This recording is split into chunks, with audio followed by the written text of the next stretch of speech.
Fáilte Isteach, you're very welcome to Suantraí Íosa. Now, some of you ask about the backgrounds. The background here is the Turlough Lake, or rather the river that leads into the Turlough Lake that's at the heart of the woods at Cool Park in County Galway. This was a wonderful summer's day. It was so still that the clouds were perfectly reflected in the waters of the river that leads into the Turlough Lake. The first reading tomorrow is taken from the book of Ecclesiasticus, or the wisdom of Ben Sirach. And the wisdom literature teaches us how to live in this world and how to live in this world well. And here is one of the central lessons of the wisdom literature. Trust in the Lord, and he will uphold you. Follow a straight path and hope in him. See, we're not on our own. God is there to help us. Again, it says, for the Lord is compassionate and merciful. He forgives sins. It is so important for us to understand that. And he saves us in days of distress. Sometimes we think because we failed in the past, God is not there to help us.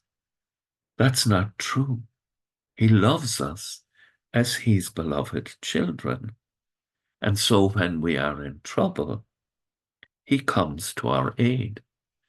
Now the Psalm 37, if you find your delight in the Lord, he will grant your heart's desire. I will read that again.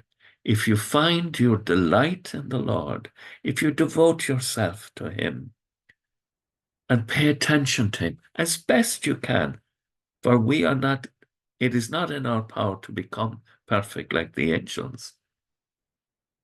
But if we seek to do this by God's grace, he will grant our heart's desire. And then the gospel, Mark chapter 8, Jesus is teaching the disciples the great and hard lesson. The Son of Man will be delivered into the hands of men. They will put him to death. And 3 days later, he will rise again. And then he says, if anyone wants to be first, he must make himself last of all and servant of all. The disciples fail to understand that suffering is part of the journey. The wisdom literature tries to make that plain so that we understand in times of adversity, God has not deserted us, but he is working with us to make it possible for us to experience more abundant life. With thoughts such as these, let us go to our beds and let us pray that we shall indeed awaken in the morning with the praise of God on our hearts and on our lips. Agus go manadia elacop the shiv, ahar mach agus spirit nave. Amen. Slán go fóill. Bye for now.